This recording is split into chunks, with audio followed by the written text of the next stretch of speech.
there she go. That girl. Oh my gosh. Y'all know who she is. She's everywhere nowadays. That tatted up, absolutely gorgeous woman.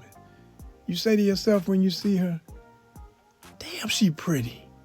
But what is that on her face? Is that a beard or, oh shit, that's a tattoo going up her cheek. Oh my gosh. And that's when it hits you. You're like, I don't care. I mean, I'm from a generation or generations where I understand that, yo, man, people been getting tattoos and it's a thing and they're going to get tatted if they want to get tatted and it might mean something to her. It's not that bad. But then you're lying to yourself saying, man, what if I wake up in the middle of the night and look over half sleepy and see that on the side of her face? Am I going to think that she got a damn beard? Am I even going to know it's my baby sometimes if she wearing my clothes around the house and she got so many damn tats she look like some dude? I mean, you know, it makes you wonder sometimes. Are women taking this tattoo craze too damn far? Welcome back, everybody, to an Honest Con special presentation. Today's presentation is brought to you in part by the following sponsors. The Riddle Entertainment Group. Mr. Diallo Riddle, our good friend. You know him as a writer and actor from shows like Southside and Sherman's Showcase, Marlin, and more. Don't miss him on One Song, your new favorite podcast dissecting some of the greatest music hits of all time.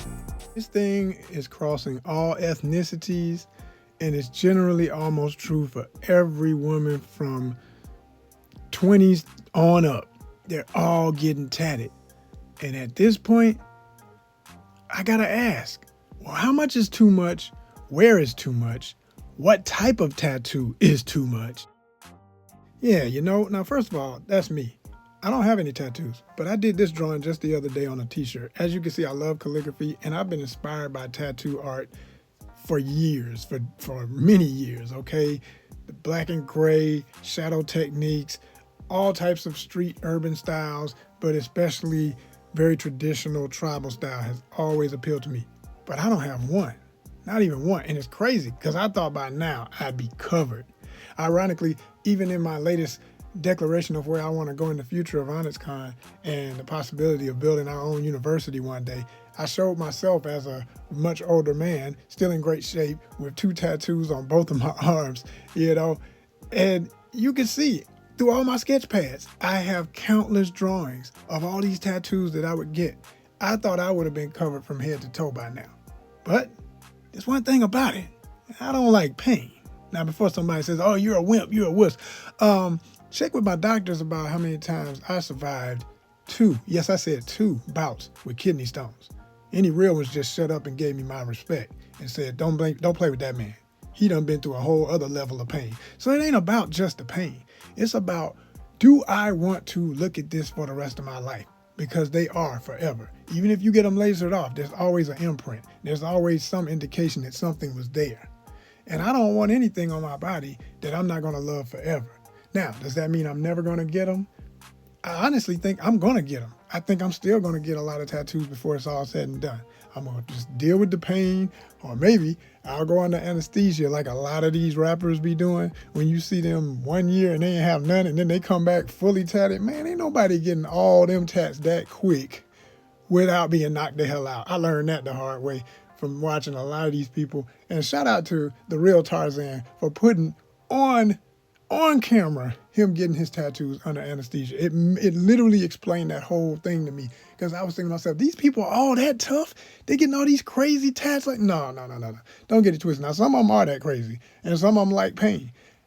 And then the rest of them can afford to go into anesthesia and get it done and trust the person doing the work to do a magnificent job.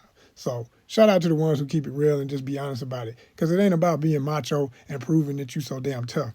But I will say, because of the pain factor and because of the tough association with toughness, the association with all these, you know, lowbrow sectors of society and everything, which, for one, let me say this, I am well versed in my studies of the urban element and how everything from prison to gangs to poverty to all these things that get tied back to a lot of parts of tattoo culture are first and foremost not the origin of tattoos.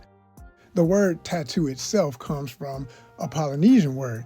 I've seen it said specifically it's from the Samoans, and it is tatau, which means to strike repeatedly, as in the original way that tattoos were applied to the skin, tapping in the ink with very primal original tools. You talk about pain. What? And there's people who still prefer that method and feel like if you haven't went through that level of sacrifice, you ain't really got a tattoo. I mean, it's so many layers to it, right? But we all know how this stuff has become popular in popular culture. We all know how it got how it is now. Or some of y'all don't. So let me give you a little back history. First and foremost, coming out of the traditions all over the world, not just in Polynesia. I mean, the first human beings on the planet in Africa, there were many tribal groups that did have tattoos. But depending on the group and depending on the complexion of their natural skin tones, some people being so dark didn't always get tattoos per se. They would sometimes get scarification or other means of self-declaration. And so it's a long history with that. But then out of Africa into the rest of the world, of course, with lighter complexions came more experimentation and new forms of self-adornment and various new forms of tattooing. So by the time you get to the Polynesian groups and throughout Southeast Asia and everywhere else that this tradition went, you see a lot of beautiful work. And in my opinion, I think the tribal designs, the original traditions, are the strongest and the most societally well-governed structures of how tattooing should be practiced. Because in many cultural situations, even though it was common for some tribal groups for their women to get tattooed in addition to the men, there were specific tattoos for men and specific tattoos for ladies. And all of that has went right out the damn window with the modernization and, most importantly, colonization of the world through various European groups and them not only embracing other people's stuff and exploiting it and various forms of whether they loved it or exploited it. No matter what you say, there was a form of appropriation, and we get what we get today, where people are walking around with other people's sacred tattoos on their bodies, don't even know the damn meanings of half the symbols they're wearing. Even some of the stuff that is so-called gang this, gang that. Man, that is mythology made up by kids trying to find themselves from broken homes. Most of the patterns, most of the symbols that they are killing each other for have such incredible older histories that have nothing to do with that type of energy, or if they ever were tied into something that was violent in nature, it was still with a hell of a lot more sacrifice and consideration to rules and regulations than the very rampant, violent, and distorted, often twisted versions that you get through some of the street orientations of these symbols and use of ink. Now, I'm not saying that there is absolutely nothing that ever was good that came out of all that pain in the street side of it. If it weren't for hip hop taking a lot of what was gang culture and turning it into the arts of hip hop, we would have never got breakdancing. We would have never got all the various forms of emceeing and battle rhyming and all of this. But the popularity of it and the manipulation through corporatization and exploitation, always for greed and money, as we know, has totally watered down a lot of the original meaning. And a lot of our young folks are just so impressionable. And, you know, as a older gentleman who's single and still dating and all of that, when I look at all these beautiful young ladies out here, folks like Glorilla, folks like Shinsia, oh my gosh, look at these women. They're beautiful. They're model gorgeous. And they are so tatted up. In some ways, for me, a little too much. In other ways, okay, tastefully, beautiful tat, great work, great ink. I dig it. And then sometimes it's a mix. They got a little bit of stuff I love and stuff I'm like, what the hell is that, right? How your mom hated them at the beginning. Yes. And that you were ready to get them taken off. Yep. And your mother decided she actually liked them. She was like, you can't do that. It's part of you. It's part of who you are. How will people know who you are? I'm like, Mom, you the same lady that's like, that is tacky. That was tacky. Can't believe you did those paw prints up there. Yeah, no, she was like, you cannot do that. But you didn't get rid of them. No, I didn't. They're like a birthmark at this point. But irregardless of my personal opinion, the trend is way bigger than the reality of these women realizing they're going to get older. And I know, I ain't gotta ask. I know the trend. I see it in my own journey. I graduated with women who I now see who regret that they got tattoos when they were in high school or in college or whatever, and really had not thought out what they were getting, or, oh Lord, if I had never got that person's name on me or where I put it. Like, no man wants to be enjoying the view of your back during certain activities, looking at another man's name. It's just not in the cards, people. It's not going to land well for longevity, for keeping a marriage or even a strong commitment of any sort going. It's the kind of stuff that messes it up. I'm telling you, it's real. And it's not just that, but it damn sure puts a cherry on the top if there's other issues too, okay? Listen to me, ladies. I hope there's some beautiful young ladies listening to this video and watching this, because y'all the ones who really I made this for. And for fellas who I know might feel the same way and just don't know how to say it, you know?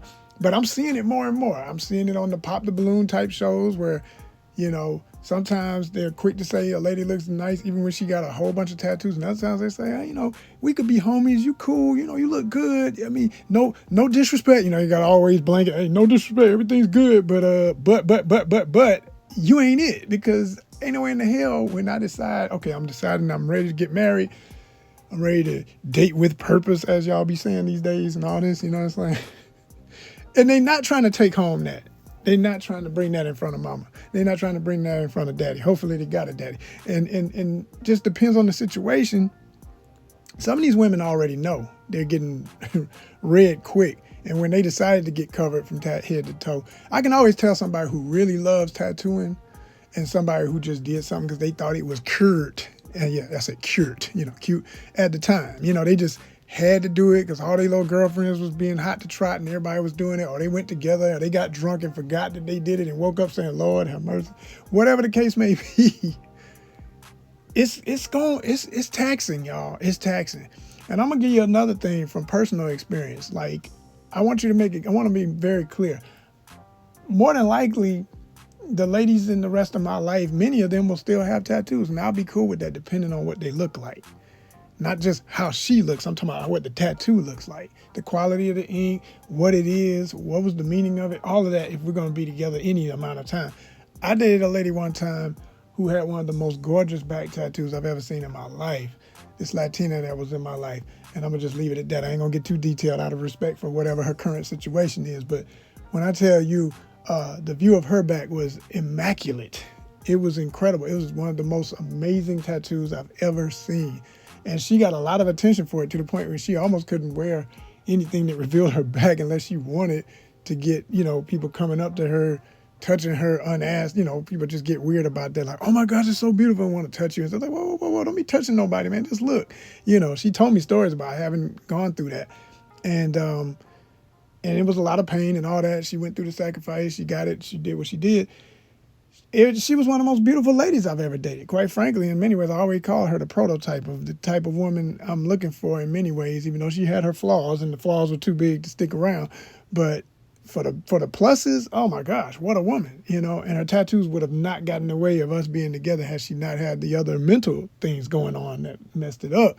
But I'm telling you, I'm not saying I hate it all together on women. The other great thing about hers is her only main tattoo was on her back. I can't remember that she had any elsewhere that was noticeable. She didn't have no neck joints. She didn't have nothing going up the side of her damn face like a sideburn. I think that should be completely reserved for dudes. And it really ain't good for most dudes to be doing all this mess if they decide they want to be a certain caliber of individual in society. You just never gonna make it there. I don't care how much this has become more normal and more accepted. Who's the reformed gangbanger who fresh out of prison or has been long out of prison, but that's still on your face.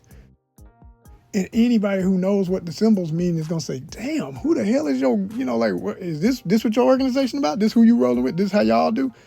You wouldn't want that kind of heat, y'all. You wouldn't want that kind of heat. So it's going to always weigh in. It's going to always weigh in. And, you know, going back to the dating side of it, I've even dealt with ladies who you would never know they have as many tattoos as they have. And they told me they did it strategically, but they were covered. I'm talking about had stuff all over their thighs, had stuff on their back. I did this one lady, you know, she was this white lady I know, and I'll leave it at that. Beautiful person, beautiful soul. shout out to you if you ever hear this. She had one of the most, I told her this, I said, you have one of the most gorgeous back tattoos I've ever seen. Another one with these back tattoos that was incredible. In her case, it looked like a freaking portal to another dimension. I swear it did. It was, I've never seen that much color that well done. She had a lady that did her work, and her stuff was just insane. It was beautiful, right? So that was cool. That was very cool, and I was privileged to witness that, But at the same time, it was a bit much, honestly. If I think about like something ongoing with somebody who's got all that on them, and she knew it. She even said she was tired. She wished if she could have done it over, she would have never got tatted. She said. I said, wow. And it was, it was a choice because of peer pressure and in a relationship she was in, and she was trying to match the energy of the dude she was with who liked to get tatted like that. So yeah, it took her into all that. And I think a lot of times that be the story. People are being peer pressured, relationship pressured, whatever the words, someone else's influence on your decision to do what you're going to do with your body. Make sure whatever you decide to do fits what you want to walk for the rest of your life. That's the ultimate bottom line about this whole thing, ladies. And consider that I don't care how cute it is to you today. First of all, know the symbolism or the potential symbolism of anything you get on your body. I mean, even from your favorite cartoon character. Learn the history of the person who made the character. How disgusting would it be as an African American to find out years later that your favorite superhero character was created by a straight up KKK Klansman? I mean, these types of stories exist, unfortunately. I've had my heart broken so many times with legendary artists I loved, and then I got older and found out how racist and crazy they were. And I'm just so glad I never, let me get his main character tatted on the side of my arm, or let me, it would really in some way bother me on a heavier level, because I am an artist. I can draw my own characters. I have my own characters. And you really want to work with artists who can respect that you want to take it deeper and get something, if you ever get something, that will forever mean something to you and that you could be proud of to the day you die. No matter how much your skin changes, no matter how much you change, you'll always know why you did it, and you'll be able to walk with it, because it's for life. For real though. Think about it, ladies, and stop doing too much, because too many of y'all are too gorgeous and covering up the best parts of you, which is just you.